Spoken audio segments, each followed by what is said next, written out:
जय हिंद, मैं जावेद शहाबुद्दीन और आप सभी का स्वागत है लखनऊ समाचार में। लखनऊ समाचार की टीम आज फिर से इको गार्डन में है, जो उत्तर प्रदेश की राजधानी लखनऊ में आता है। ये लखनऊ है और ये धरना स्थल के नाम से जाना जाता है। आज यहाँ पे कोटदार महासभा का धरना स्थल है और देख सकते हैं कि हमारे पास एक प्रेस विज्ञापन है और किन किन मांगों को लेकर ये कोटदार आज धरना प्रदर्शन पे बैठे हैं और उत्तर प्रदेश के कितने जिलों से कोटदार यहाँ पे आए हुए हैं।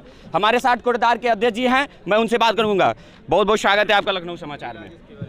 राजेश तिवारी, मैं all India fair price of dealer federation Uttar Pradesh इकाई का प्रदेश अध्यक्ष हूँ। आज हम लोग अपनी मांगों को लेकर यहाँ लखनऊ में धरना प्रदर्शन कर रहे हैं इको गार्डन पार्क में।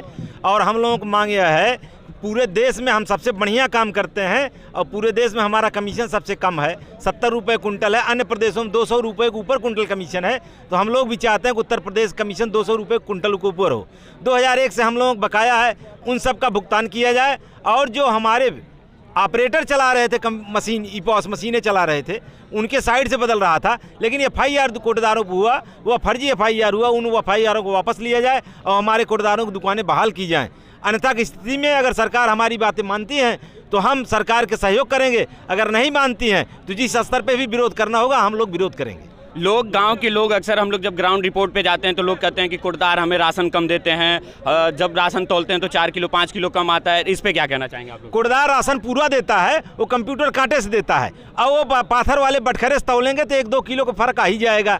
ये कोई बात नहीं है। कोटदार पूरा माल पाता है और पूरा माल देता है। कहीं कोटदार को कम माल मिलता है, बोरी का वजन नहीं मिलता, तब पर भी कोटदार जो माल मिलता है उसी में एडजस्ट करके सबको। अगर कोटदारों से बात की जाती है तो कोटदार से अगर बात की जाती है तो वो कहते हैं कि अधिकारी पहले से बोरी में से 1-2 किलो निकाल लेते हैं, अपना कमीशन अधिकारी पहले बना लेते हैं। सरकार डोर स्टेप डिलीवरी की व्यवस्था की है, हमको डोर स्टेप डिलीवरी अपने घर पे लेना चाहिए। ईमानदारी के साथ हमको पूरा माल लेना चाहिए, ईमानदारी के साथ पूरा माल वितरण करना चाहिए।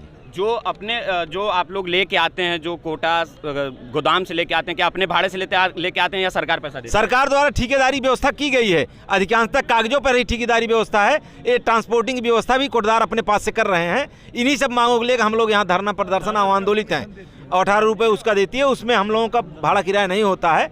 और डोर स्टेप डिलीवरी शासनादेश का अधिनियम में हमको दरवाजे तौल का माल मिलना चाहिए, लेकिन उत्तर प्रदेश सरकार ऐसा नहीं करती है। कितने जिले से लोग यहाँ पे आए हुए हैं? यहाँ लगभग 60 जिलों के लोग आए हुए हैं। कुछ जिलों के लोग अभी रास्ते में रह गए हैं। यहाँ देख रहे हैं आप कितनी गाड़ियों को हजूम आया हुआ। हर जिले से एक बस बुलाई गई थी, हर जिले से एक बस आई है जो यहाँ पे मौजूदा अवस्था में है। क्या 2022 में विधानसभा का चुनाव होने वाला है, क्या इस पे सरकार की कोई असर पड़ेगी क्या? इसके पहले भी हम लोगों ने सरकार पर असर किया था। चुनाव के दिन ही केवल थोड़ा सा मौन में हम लोगों ने कह दिया था कि ये लड़ाई में नहीं है, और लड़ाई के बाहर हो गया और पूरे प्रदेश से बाहर हो गया। अगर हमारी मांगे नहीं मानी जाती हैं तो अगर हम चुनाव के दिन भी मौन बोल देंगे तो सरकार बाहर हो जाएगी। इसलिए हम लोग चाहते हैं कि सरकार के साथ रहना चाहते हैं। सरकार हम लोगों को मांगे माने, हम लोग सरकार का सहयोग करेंगे। अगर सरकार हम लोगों को मांगे नहीं मानती है तो हम सरकार का जिस स्तर पे भी विरोध करना होगा विरोध करेंगे। जिला कुशीनगर के मोतीचक ब्लॉक के ब्लॉक अध्यक्ष जी हैं हमारे साथ, अखिलेश यादव जी, मैं उनसे बात करूंगा। सर, बहुत बहुत स्वागत है आपका लखनऊ समाचार में। मैं अखिलेश यादव, ब्लॉक अध्यक्ष मोतीचक, जनपद कुशीनगर से आया हुआ हूँ।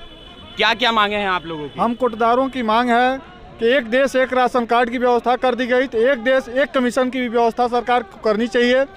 हमारी ये भी मांग है कि जैसे सरकार हमारे ऊपर सारे दायित्व डाल रही है कि यह काम कीजिए वह काम कीजिए, तो सारे दायित्वों का भी हमें पारिश्रमिक दिया जाए।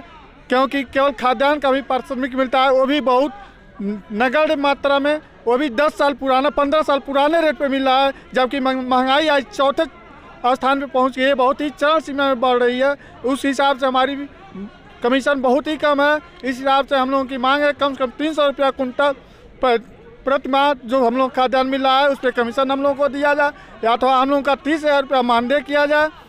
पर सारी हमारी व्यवस्था है, ई-पास मशीन से वितरण किया जाता है, तो हमारी प्रमाण पत्र की व्यवस्था को समाप्त किया जाए। जब हमारी मॉनिटरिंग ई-पास मशीन नेटवर्किंग से किया जा रहा है तो कागज़ से हमें प्रमाण पत्र मांग करके कोटदारों का शोषण किया जा रहा है। इस व्यवस्था को समाप्त करना चाहिए। कोटदार हमारे ऊपर, सरकार हमारे ऊपर भरोसा करके सारी व्यवस्थाएं हम लोगों से निर्वहन करवा रही है, सारी योजनाओं को हम लोगों के माध्यम से सक्रिय कराना चाहती है, तो उसका पारिश्रमिक सरकार को हम लोगों को देना औचित्य है, या हम लोगों की मांग है। 70 रुपये कुंटल अभी आप लोगों को मिल रहा है कमीशन, क्या हर महीने आप लोगों को मिल जाता है टाइम टू टाइम? नहीं, वह तो हम लोगों को चालान में ही कटकर मिलता है, लेकिन उससे हम लोगों को आजीविका चलाना एकदम बिल्कुल मुश्किल हो गया है। क्योंकि अब 15-20 साल पुराना कमीशन का रेट है, जबकि 15-20 सालों में महंगाई चौथे आसमान में पहुँच गई है। उस हिसाब से नगण्य है। इस हिसाब से हमको सरकार से मांग है कि हमारी मानदेय कम से कम 30,000 रुपया कर दिया जाए। कब तक आप लोग, अगर सरकार आपकी बातें नहीं मानती है तो कब तक आप लोग धरना प्रदर्शन पे बैठे रहेंगे? सरकार अगर हम लोगों की बातें नहीं मानती है तो प्रदेश अध्यक्ष के द्वारा जो भी आह्वान किया जाएगा उसका हम लोग सख्ती से पालन करेंगे और निवारण। अभी तक कोई सरकार का मंत्री या कोई विधायक या यहाँ का कोई प्रशासन मिलने आया आप लोगों से? नहीं, अभी तक हम लोगों से कोई भी नहीं मिलने आया है। हम लोग प्रदेश संगठन के द्वारा जो भी निर्णय लिया जाएगा उसको हम लोग पूर्णतः लागू करेंगे। क्या 2022 के विधानसभा चुनाव आने वाले हैं, क्या इस पे सरकारों को कुछ किसी भी पार्टी के सरकारों पे असर पड़ सकती है? बहुत, हम कोटदार चाहें तो कुछ भी कर सकते हैं। हम कोटदारों के शक्ति उतनी है कि हर ग्राम सभा में 200, 400, 500 वोटर हर कोटदार के पास है, कुछ भी किया जा सकता है। इसलिए हर कोई भी सरकार आवे कोटदारों की समस्याओं को सुनना ही पड़ेगा। तो आप सुन सकते हैं कि किस तरह से यहाँ पर जो कोटदार सभा का संगठन है वो बैठा हुआ है और इनके साफ कहना है कि अगर हमारी मांगे नहीं पूरी हुई तो 2022 के विधानसभा चुनाव में उनको यहाँ से हटा के रहेंगे।